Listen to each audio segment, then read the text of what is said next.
Thank you. Thanks so much. Thank you. Good morning. Never too early for a Guinness at Cool Hands Irish Pub. Well, I think you all know here that we're joined by our Surgeon General, Dr. Joseph Ladapo.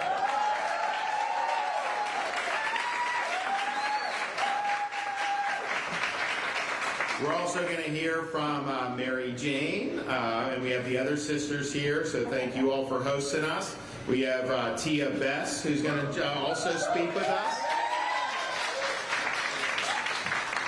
Jason Cullum from Christ Church in Jacksonville is with us and going to speak. We have Representatives Michael and Black with us, state reps, so thank you guys. And then we're going to hear from Lindsay, who's a mother from Volusia County, and she has a story to tell. So I want to thank everybody for being here. You think that they just won't try anything new again, and then they always try to figure something out. And so in the state of Florida, we've ensured that this is a free state, and we've worked very hard to do that.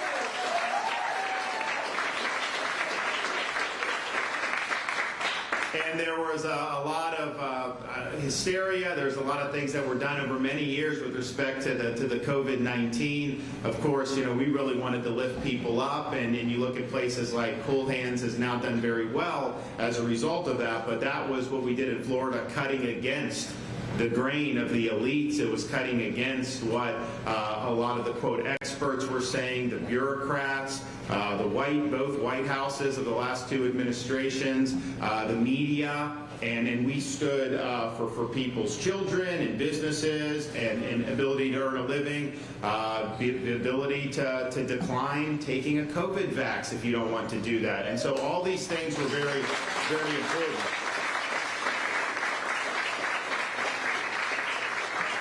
And, we took a lot of flack during that period, but then as we started going on, you saw so many people move to Florida, visit Florida, all this stuff, saw our economy, our education, everything do very, very well. And then so people act like, oh no, we didn't oppose the kids being in school, even though they sued me to try to close the school. They now say all this stuff, and so they were wrong about all that stuff. But what we saw, though, even coming out of that for a year and a half, was if you give these people an inch, they will take a mile.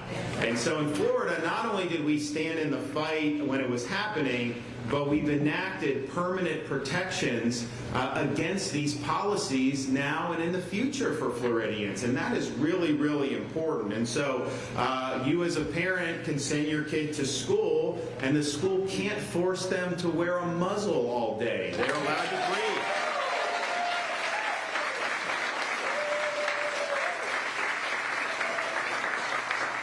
You also have a right as a Floridian to earn a living regardless of whether you want to take the latest COVID-19 booster shot or not. They can't make you do it in Florida. Same thing, we provided protections for businesses against local governments. When local governments were doing things back in 2020, I issued a blanket pardon for all the fines and fees that local governments were imposing on individuals and businesses. We were proud that we were able to do that, so we protected that. We have in the state of Florida, and I think we're the only state that has banned gain-of-function research, and so we're not doing that here. We've also protected the rights of physicians to be able to treat their patients according to their best judgment. We're not going to be like California and having physicians be penalized just because they're dissenting from the accepted narrative, because as we saw during COVID, that narrative was wrong, and yet some physicians came under fire. So we provided those protections for that, and we're really, really excited to have been able to do that.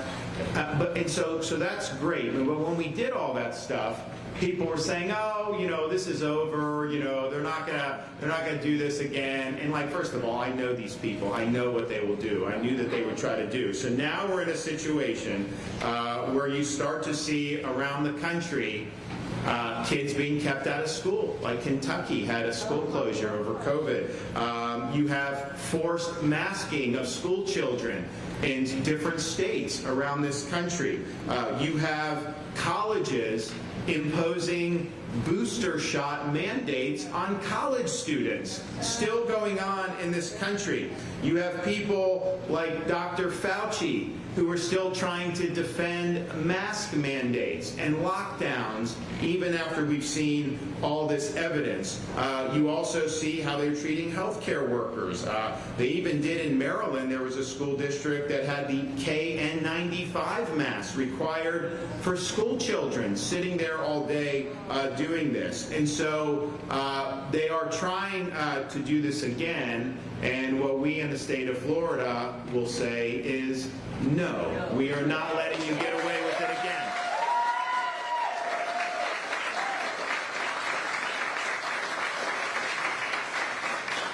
And it's troubling to see, you know, what's starting in some of these other parts of the country because we have the evidence is in on this stuff. Okay, they did clinical trials about cloth masks. They have never produced a randomized clinical trial showing that cloth masks work. That's just a fact. That's just the reality.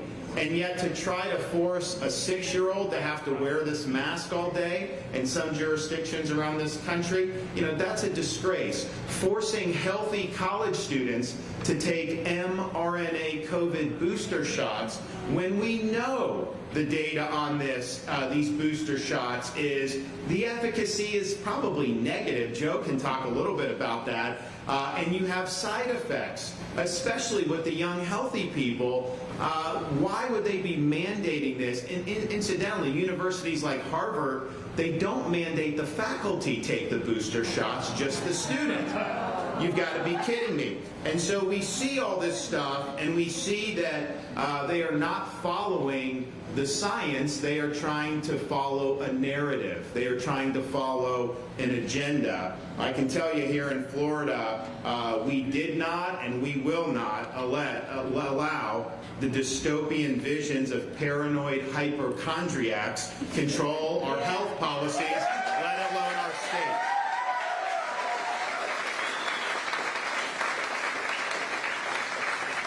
So we, I think, face an important test in this country about whether we're going to respect people's abilities to navigate life for themselves, or whether we're going to allow jurisdictions around the country to impose things that are not scientific, will not work, and will produce a lot of harm. You'd think that people would have learned their lesson. They haven't. And I think the root of this, why you're seeing this pop up again, is because nobody's been held accountable who were the architects of these policies to begin with, starting back in March of 2020, with people like Dr. Fauci, the CDC, the FDA, all these different agencies that failed and that lied to the American people. And they did lie on so many different things, ranging from lockdowns to school closures, to mask mandates, to COVID shots, all these different things. Nobody's been held accountable. And one of the things I've been preaching is we need to have accountability, because otherwise they're going to continue to try to get away with it. So once you bring accountability, that's when you ensure this never happens to our country again.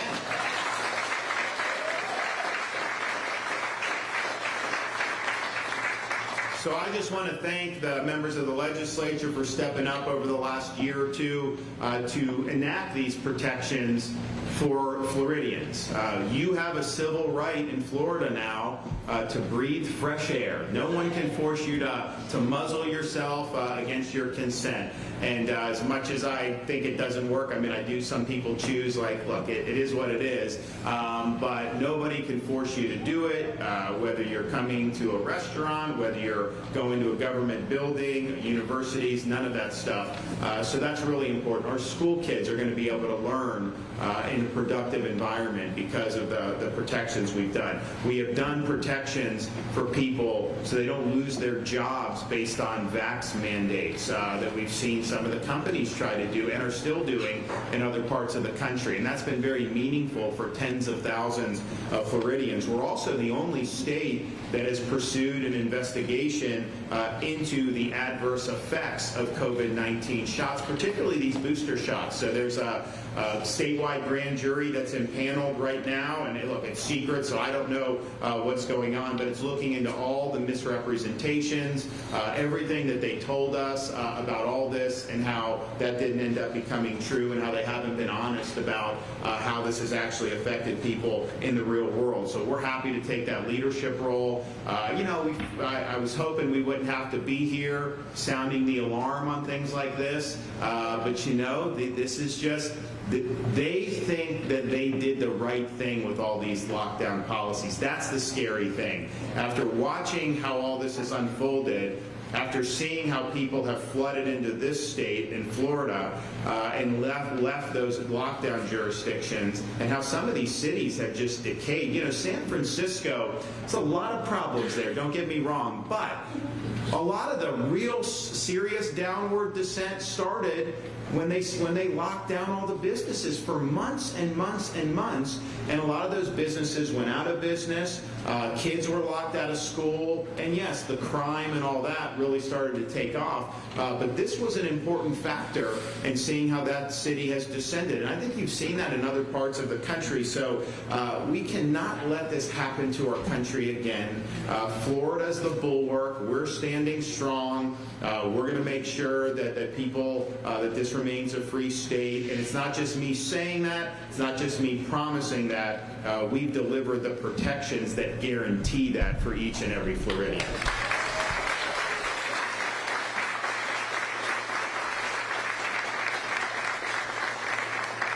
Okay, well, we're going to hear from some folks, and I look forward to hearing. So first, we're going to hear from Dr. Joseph Ladapo.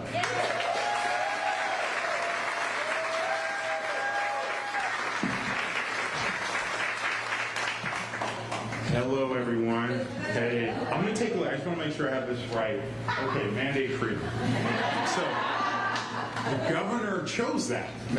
He made that choice to have that sign in front here, and it's a reflection of what inspired so many people to follow him during the re-election, the enormous victory that he had here, and during the times before that, right? You literally, how can it be that every news station and every medical expert, my colleagues on television, MDs, PhDs, are saying something totally different from what he's saying in the middle of a pandemic? How do you trust one guy who's saying something completely different from all these incredibly educated years of school, publication scientists? How could you do that? Well, this is why people did it, right? Because there is something within all of us that resonates with freedom. And that something is part of our connection to God and our connection to every single thing around us, including each and every one of us. And that...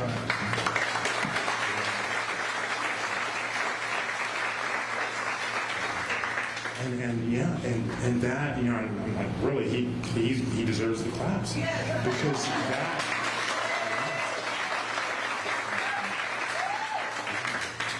because that the way that resonated with all of the people, so many Floridians who decided to trust a governor who went to law school, Harvard, but it wasn't medical school, it was law school, it was Harvard, but who decided to trust that man instead of all these PhDs and MDs, right, on 24/7, the news, the television. We were blanketed with it during the height of the pandemic. And people said, I hear what they're saying, but what he's saying feels right. And it's because of that connection that the governor activated, because of his own connection to that freedom, to the fact that that is part of our core and part of our connection. And unfortunately, the governor talked about them, there are these forces out there who are relentless, and they really are relentless. It's not that they were ever done trying, and they're not done now. They are relentless with every breath that they take. They are thinking about how they can control you. To what ends, only God knows, but it's nothing pretty, right? They're thinking about that, and they're relentless in their opportunities and the way that they take any opportunity that they face to try and go down that path to control you, to control your behavior, to fill you with whatever emotions they think are needed to achieve that goal. Fear happens to be one that unfortunately many of us are susceptible to. And that's the reality. And it's, we've talked about it, we're here talking about it now. We'll be talking about it again. What's the opportunity? What's the inlet? Most recently, the cases are rising, or it's talk about RSV, which is definitely a serious virus, right? It's something that we need to think about. This is why one of the things I and other people have done has been to emphasize how important it is to take care of yourself, right? To exercise, to put good nutrition in your body as close to the earth as possible, vegetables, fruits, to get sunlight, vitamin D. But these are important things. But these people who want to control your behavior, they want to control all of our behavior, to what ends? Again, nothing pretty at the end of that road. That's one of the avenues that they take. So the governor's connection to freedom is the reason why so many people follow him instead of all my colleagues on television and in newspapers. And it's special. It's really our lifeline because this battle, this journey that we're on continues, and it's something that I'm happy that the governor is so innately connected with. So mandate freedom, right? Mandate freedom. It's the Florida way. It's the DeSantis way. It's the way for all of us, right? Especially when we're really in touch with who we are and our connection to God and everything around us, including each and every one of us here. So I'll mention for a moment some of the things that we're doing in the Department of Health. As we all know, there's a new vaccine that's coming around the corner, a new mRNA COVID-19 vaccine, and there's essentially no evidence for it. There's been no clinical trial done in human beings showing that it benefits people. There's been no clinical trial showing that it is a safe product for people. And not only that, but then there are a lot of red flags. So something that you don't hear much about, but we'll be talking more about, is that there are multiple studies now from around the world, Brazil, I think Australia, United States, that show that over time, these vaccines, these mRNA COVID-19 products, actually increase your chances of contracting COVID-19. That's not normal. And unfortunately, you're going to have people who are going to get on television and try to explain why you should be comfortable with that. You should be comfortable with taking a product that ultimately, like its predecessors, increases your chance of contracting something. And it's going to be another one of these moments. It's going to be another DeSantis moment where you're going to have to remember that experience of hearing these very educated people telling you what you should think, but then listening inside to what makes sense, right? What feels right? What feels like truth? Like what has that feeling and that resonance of truth, that clarity of truth. Like we all know it when we feel it inside. And some of us know it more readily than than others, and it's because we're all in different points in our spiritual journeys, but we all have that connection at some level. And when they try to convince you to be comfortable and agree with things that don't feel comfortable and don't feel like things you should agree with, that is a sign, right? That's a gift. That's something that we're endowed with from our Creator, right? And I encourage you, and I certainly beg and hope that you do listen to it, because it will serve you right. Other problems that we're seeing that we'll be talking about when we hear from the CDC and the FDA about these new mRNA COVID-19 vaccines include the fact that they actually cause cardiac injury in many people.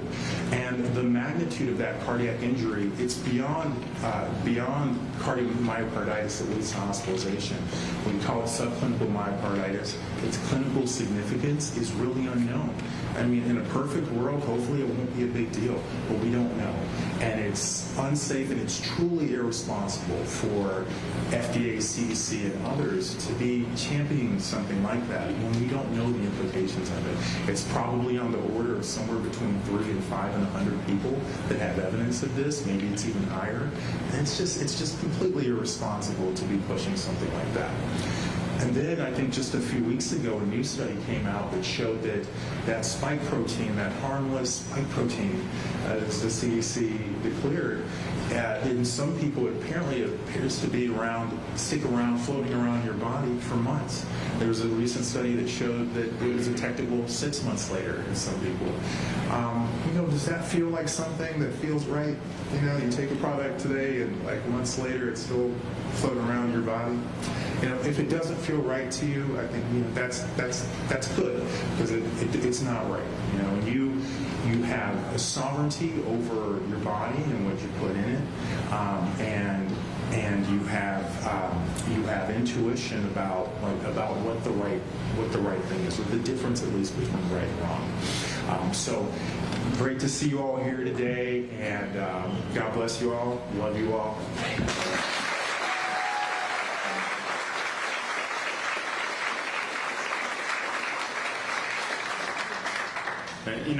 Like Joe's talking about, they're rushing these new mRNA COVID vaccines.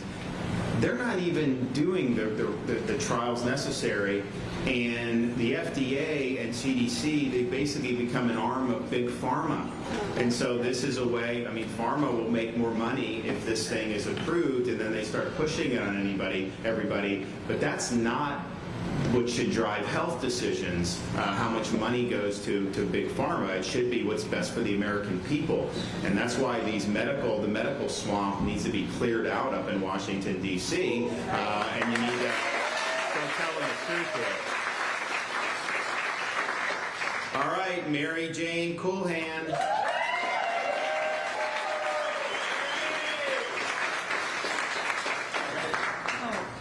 Thank you. I'm Mary Jane Coolhan. I'm one of the owners of Coolhan's Irish Pub. We have 2 restaurants and also a new business that came into fruition 2019 by Sisters for Vodka. I want to say thank you to Anya, Linda, Michelle, Jacob. We got a lot of family and management here today, and Ed and Kyle. We're just living the dream, and thank God we picked Florida to be our home of business. I came to this country 28 years ago, a young girl from Ireland with a big dream, love America, love what it's gave us this opportunity to have our own business. And not only did we survive the worst pandemic in the world, in history, we are thriving today because of Governor DeSantis' leadership.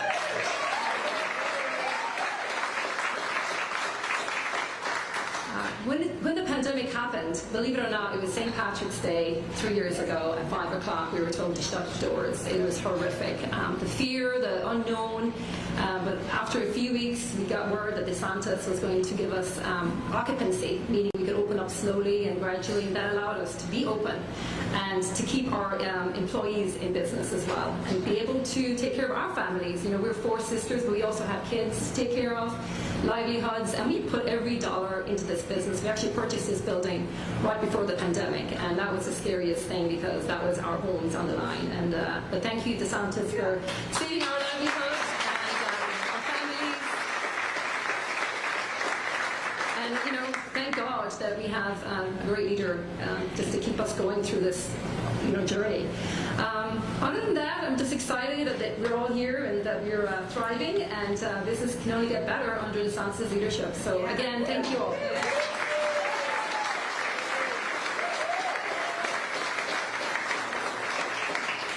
Yeah, I mean, during this whole time, people like Fauci, they hated restaurants.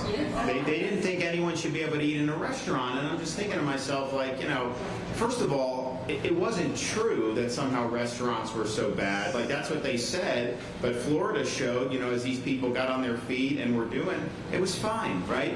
But people can make a decision about whether they want to go or not go. But I mean, we had for months, May of 2020, summer of 2020, fall of 2020, even January of 2021, I was getting hit by the White House task force under Trump.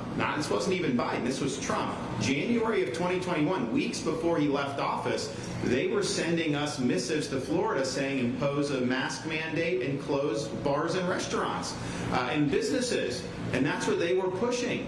And that was pretty much uniform throughout the political and bureaucratic sphere. And it was driven by people like Fauci with no regard for what that would mean for people's livelihoods. And so, we had to be the one to stand in the breach on that. And I just look at somebody, like a Fauci, part of the problem with our country is that bureaucrats like him have been coddled, they've been put on a pedestal. I think the way you treat bureaucrats like Fauci is you tell them you're fired, get lost. That's what you need to be doing.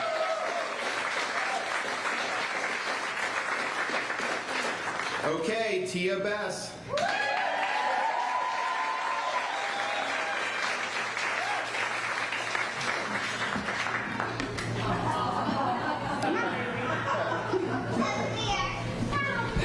Hey, y'all. Hey, Ron. Okay, my name is Tia Bess, the National Director of Engagement with Moms for Liberty.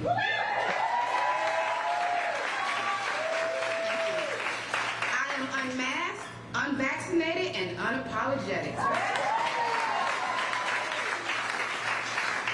I'm here to say right now that we the people need to stand up, and we are going to stand up. I started out right here in Duval County fighting for this little guy. In 2019, he could only speak 10 words. That's it. My 5-year-old relied heavy on reading lips because he was speech and hearing delayed and on the autism spectrum. I knew that I had to become empowered, educated, and proactive. Before COVID, he was not speaking. Amir, come here, speak loud. You want to tell the joke? Yes. What do you call a sand and what do you call a witch that is covered in sand? What? You call it a sand witch.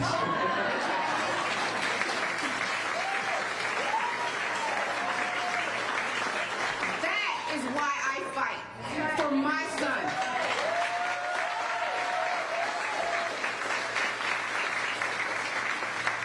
He only became verbal after attending occupational therapy and speech therapy and ABA therapy in our home. Because he had to mask, we were unable to go out to receive services. It was the courageous women who came into our home to provide services, and they did not comply.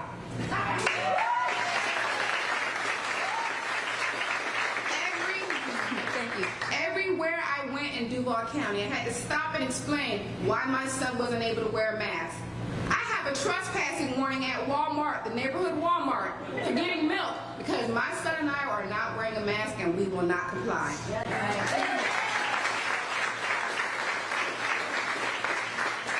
It was during the masking where our school board defied the governor's orders. Joe Biden encouraged the school board to defy that order as well. Former Mayor Lenny Curry extended the mandates every 30 days. What about special needs kids? Who's standing up for these kids? Why aren't we taking those arrows? I started to use a lot of common sense. Why can Nancy Pelosi get her hair done, but my son can't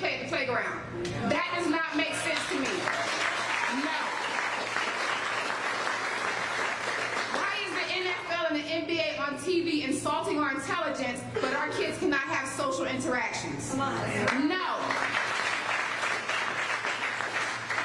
We are tired of the lies and the manipulations and the control of the government. My son deserves a seat at the table. I will stand up and I will take that seat. And I will take those arrows from my son and anybody else's child.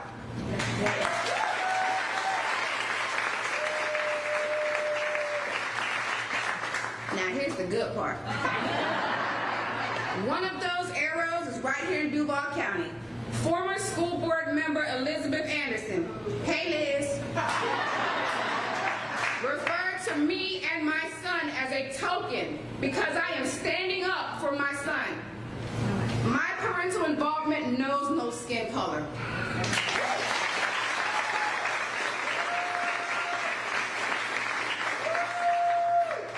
And because of that comment, that racial slur, she lost her seat to school board member April Carney. So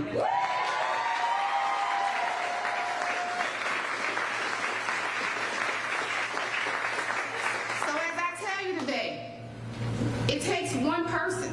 Stand up, be brave. We are the same family that stood up and took it to court that we were not going to mask. We sued the Duval County School Board and we'll do it again.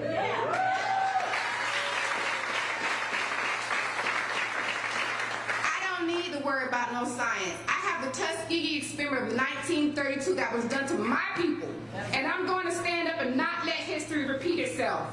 The good folks of the rural communities, Clay Hill, Middleburg, Keystone, Stark, Lottie, we're not going to comply. Read my lips, Joe. This mama says no.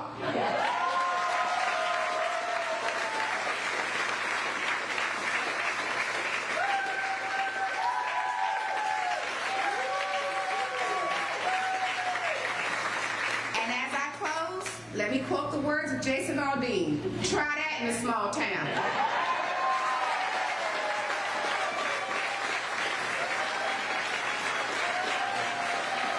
All right.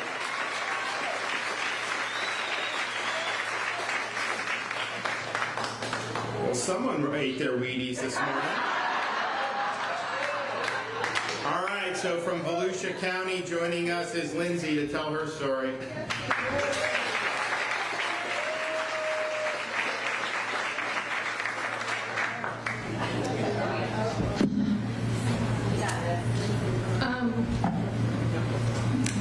I wasn't going to say my last name because I'm in fear of being attacked. Well, my name is Lindsay Briones. I'm 34 years old. I'm a wife, a mom, and a friend. I was a corporate employee and I was pursuing a degree in nursing. I was actively involved in my community, which I loved, Deltona, Florida.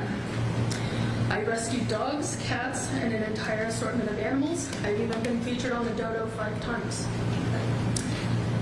I was living my best life, the true American dream. In August of 2021, I took one Pfizer COVID-19 shot at a local COVID vaccine clinic. Within a few hours, my heart began racing so fast I couldn't catch my breath, and I was as red as a lobster with hives covering my entire body.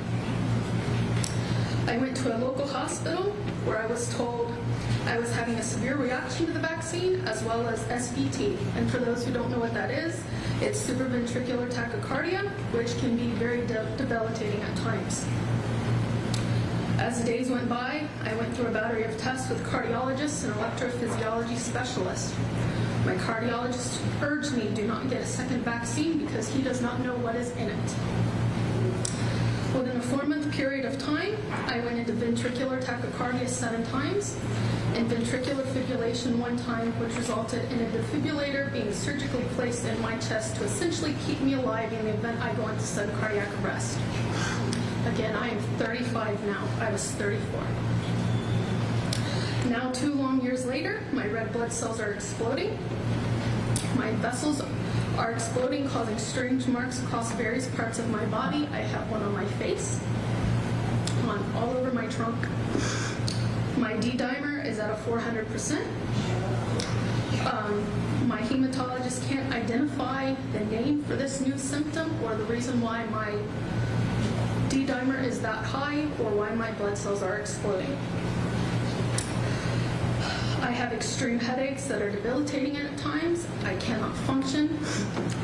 I cannot function as I have a stroke-like symptoms without the stroke. I am in SBT every single day, lasting anywhere from 30 seconds to several hours. I am currently in SBT right now. Do you know how exhausting this is?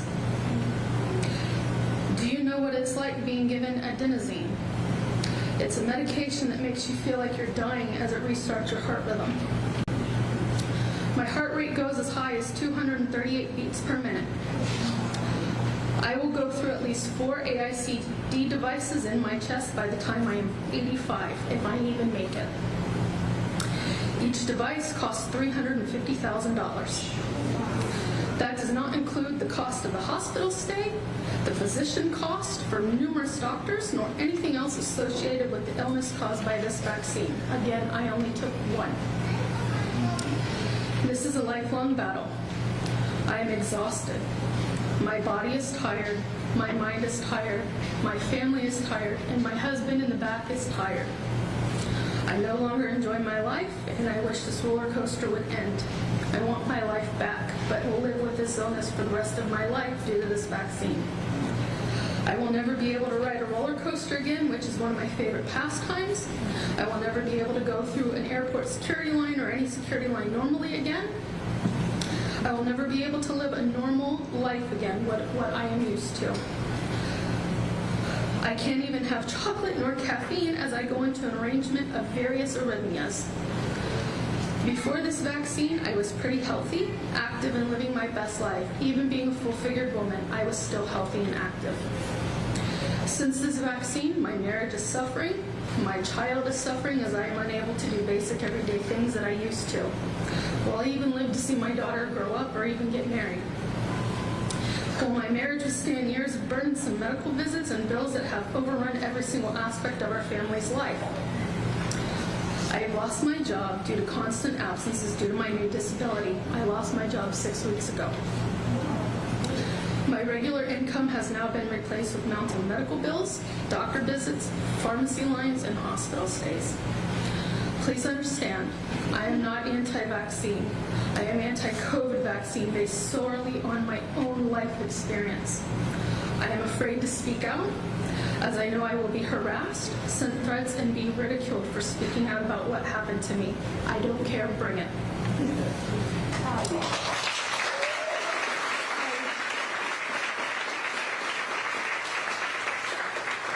I ask for your grace, mercy, support as I find my new normal and my family's new normal.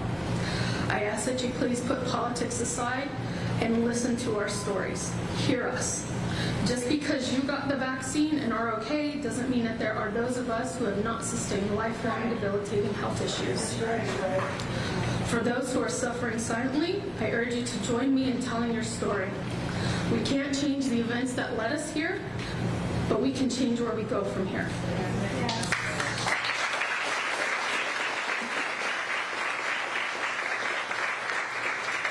This is the first time I am speaking out. I will no longer be silent. We will no longer be silent. We, the vaccine injured, will no longer be silent. You will see more of us. I urge you to stand up. I need your help to get justice for not only myself, but every single one of you and your families. Thank you.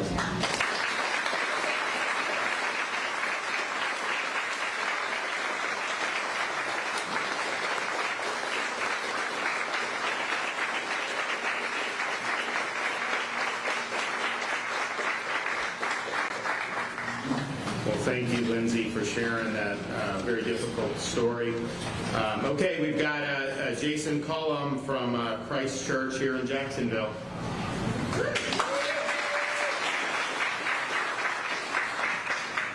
Lindsay, just let me say, as someone sitting out here listening to you and talking to you beforehand, how nervous you were. Thank you for your courage. Thank you for sharing your story. No matter what anybody else says about you, this is your story and your experience. And so thank you for your courage.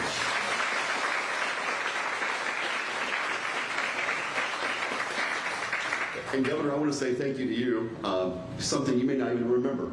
because back during the height of the pandemic, as a pastor and pastors across this entire state were put in this situation where we were a loss for what to do. We lived in this tension every single day of what do we believe about what's been told to us on our TV screens or on our computer screens or on our phone screens. What do we do about being able to meet the needs as a heart of a pastor at any church wants to love and support their people? And so we were caught in this tension of what to do. In those early days, you took an hour out of your week, every single week, to gather together on the phone with pastors and faith leaders from across this incredible state to be able to just, first and foremost, say, thank you. Thank you for what you were doing. And as faith leaders, to just hear our governor support us, and not just with lip service, but he provided access to his entire team, through the Surgeon General, through the Faith and Community Office, to be able to give us some direction, answer questions, and hear what we were going through on the front lines. Because many of us remember, and I don't want to take us back there very long, but we remember those days.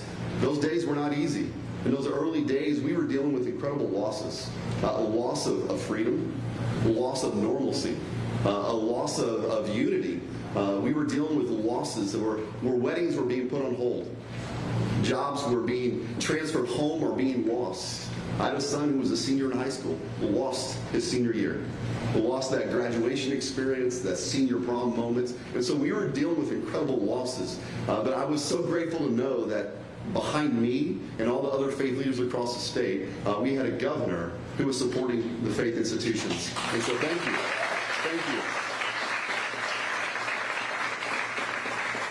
you. Because as we all know, during that season, it was so easy to begin losing hope. It seemed like a hopeless situation. Every morning we woke up on unsteady ground. We didn't know which way was up most days. And so it was so easy as we were watching things happen as a pastor, seeing what was happening in our community, seeing what was happening with the people in our church. I mean, we know the stats now afterwards, but we were dealing with a mental health crisis that we were unprepared for.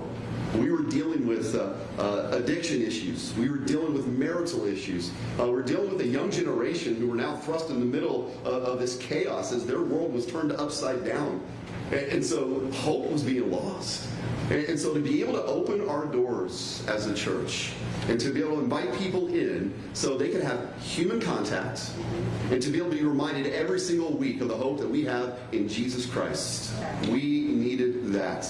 And so I was so grateful as a pastor to be able to open the doors. And I know pastors across the state echo the same sentiment, that we know in that season that the church was created to be a safe haven, a place where people can come together and be reminded of the hope that we have in Jesus Christ. And so I'm grateful that we have a state. I'm grateful for our leadership. I'm grateful for our governor that believes in faith institutions. And it's not just lip service. He puts it in practice. And so we are able to serve our people and lead our people through an unprecedented time and continue to lift up hope, because that is what the local church is all about. It is about hope.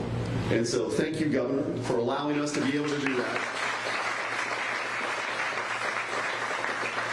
Thank you for allowing us to be able to support our community and meet those needs in real time and not have to do it through Zoom. Thank you.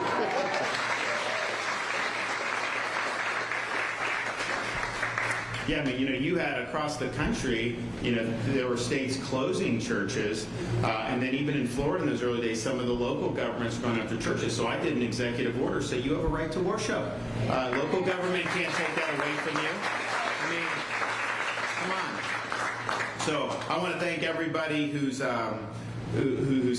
I also just think that seeing how people are inching towards this insanity again, we should look back at starting in March of 2020 and then look at some of the problems in our country now. And a lot of those problems trace back to how the country handled COVID starting in March of 2020. I mean, just think of our insolvency as a country.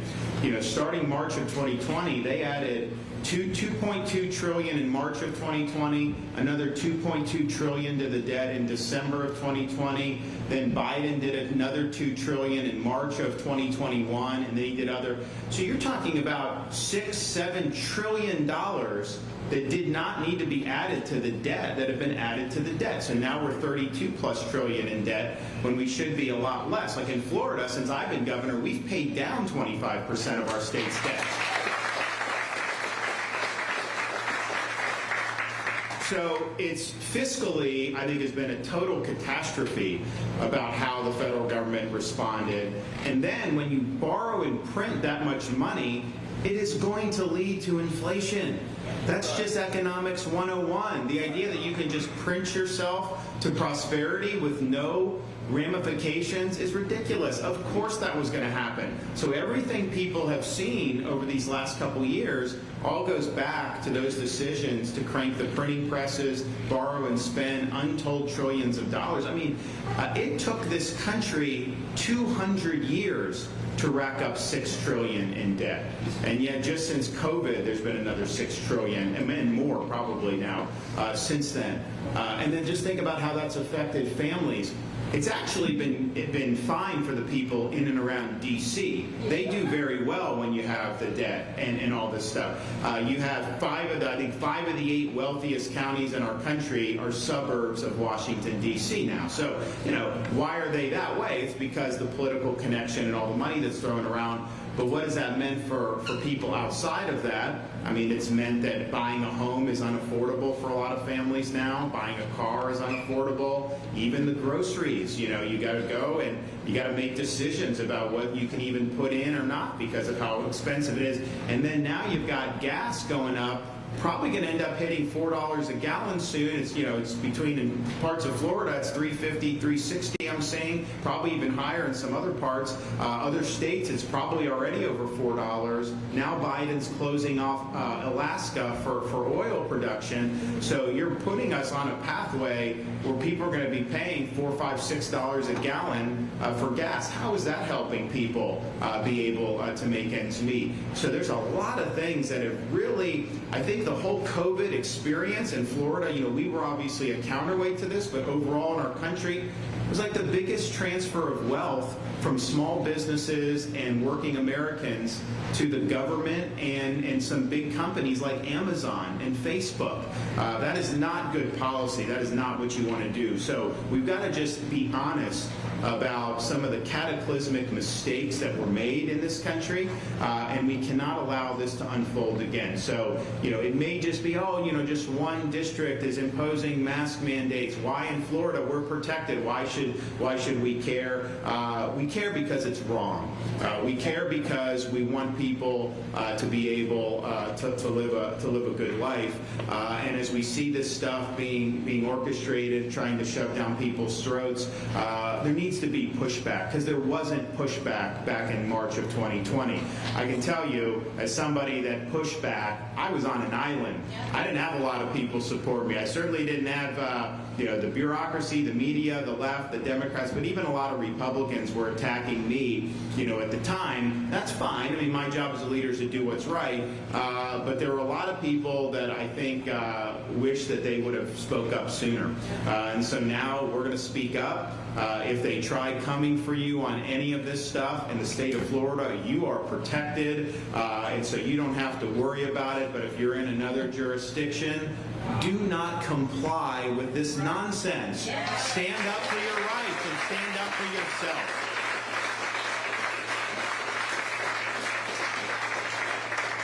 All righty. Well, thank you, everybody. I'll take a couple questions. We got any back there in the back? Yes, sir. Governor, the Duval Teachers United, the local teacher union, was raided by the FBI and the IRS yesterday. Do you have any insight as to what that might have been about? Or were you surprised when you heard about it? I have no insight about that. I think, as you guys know, those are federal agencies. They're not anything that the state has control over or gets advance warning on any of the stuff that they do. So I saw the report, but I don't know anything beyond that. Yes. Mr. Governor, I'd like to say thank you for your service as a military veteran. I'm a retired combat veteran as well. What service? U.S. Air Force. Okay, thank you for your service.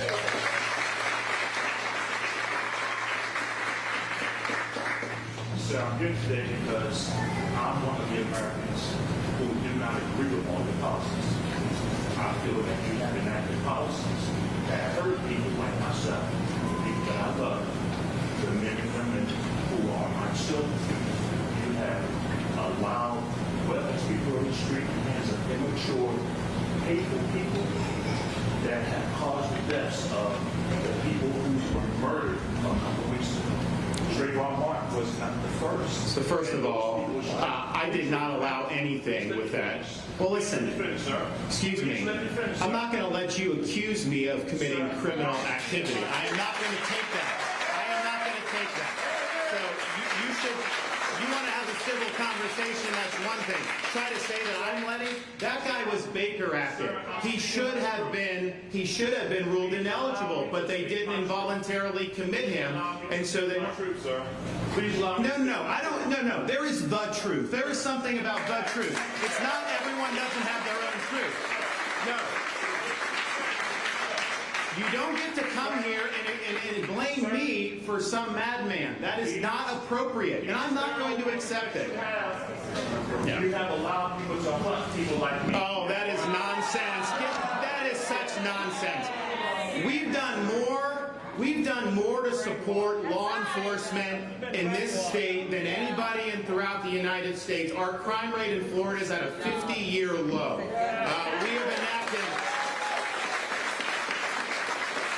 have enacted policies so that people have a chance to live in safety.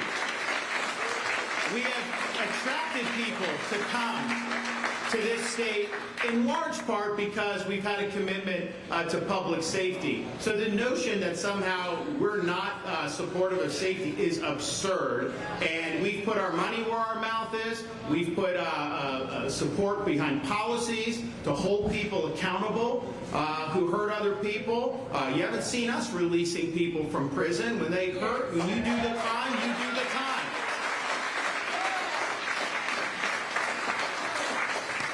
Yes. Governor, what role do you believe that public officials should play in ramping down division perceived or not perceived, regardless of political ideology? What role do you believe public officials should play in trying to ramp some of that down? Well, look, I think that some of the issues that we're talking about here. I mean, Tia, when she was talking about what she was doing, standing up for her kids, she was attacked because somehow she can't have that position based on how she looks. That is wrong to say that. You treat people as individuals.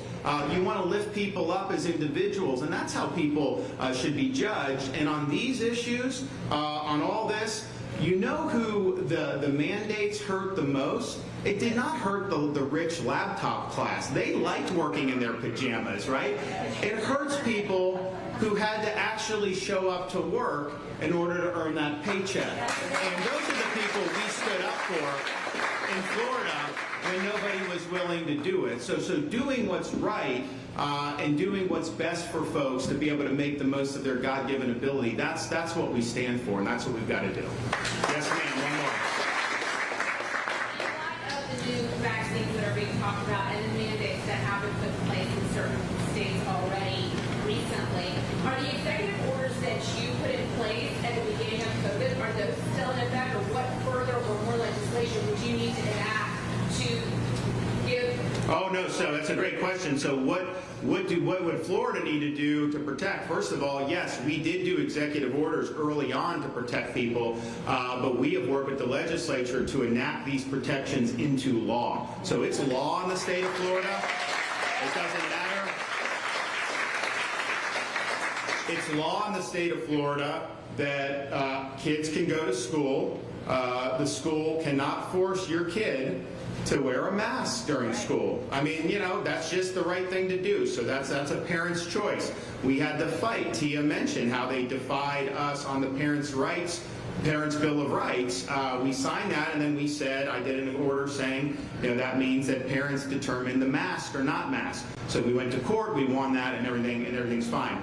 the vaccine mandates. There are no vaccine mandates allowed in the state of Florida. Not in your job, not in corporations, not for schools for COVID vaccines.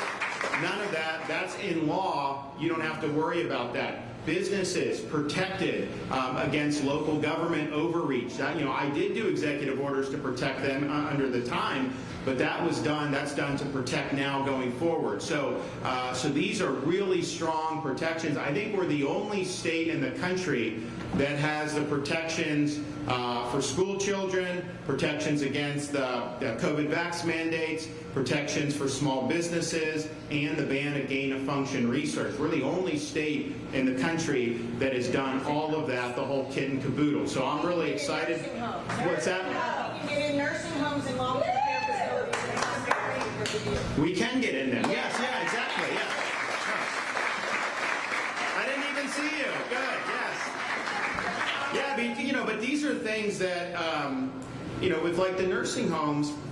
This is a huge problem in Florida because we have almost 4,000 long-term care facilities. And when COVID started, we said you're not allowed to send sick patients into those nursing homes. New York was doing the opposite. They were sending sick patients from hospitals into nursing homes. It was spreading, and a lot of the elderly were dying. So we tried to, we did protections, and it was good. But, and Mary's here, it's one thing to do that for a short period of time, but you have to provide this human connection. So we were the first state in the country, to mandate the visitation for these long-term care facilities, and that's something that's important. And then we really pushed the hospitals to do the same thing. Eventually, we actually had to do legislation, the No Patient Left Behind Act. So in Florida, you have a right to visit your loved ones in the hospital, especially when they have these, really sensitive moments, end-of-life moments, very, very important. And to say that you can just put someone up on an iPad screen and that's going to be the same, that is not the same. And so we recognize that very early. The legislature, fortunately, with the hospitals, provided that type of support, and it's made a lot of difference in a lot of people's lives to be able to be there for those moments. So the bottom line is on all of this, we have protected and mandated that freedom prevail in the free state of Florida. Thanks, everybody. God bless.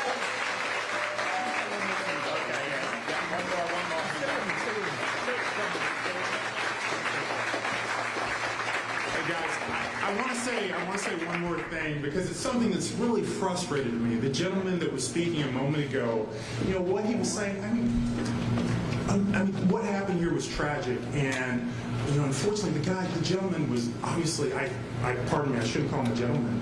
He was obviously crazy, right? He was completely disconnected. And he was insane. And he was insane. And first of all, there's politics with trying to connect that. I mean, that's just totally crazy, as the governor was saying. But secondly, what's bothered me, and I feel, Governor, he's a good man. My wife and I would never have left our state of California to come to the state if he wasn't a good man. And if we didn't feel that and know that, and he is. And it's terrible that people take advantage of the fact that he's a different color from the poor victims of that tragedy to try and tie him into something. It's immoral, and unfortunately it's reflective of what we've been seeing for many years, but certainly during the pandemic, where people hide reality and they spin it and they try and make you buy what they're trying to sell you. And it's not true. It's a total lie. And they try and take advantage of the governor just because he's not the same color as these people. He has a wonderful heart. He has a wonderful heart, and it's terrible that they do that, and it's terrible that they get away with it so often just because he's not the same color as the people who were harmed. So that's the truth. That's the truth.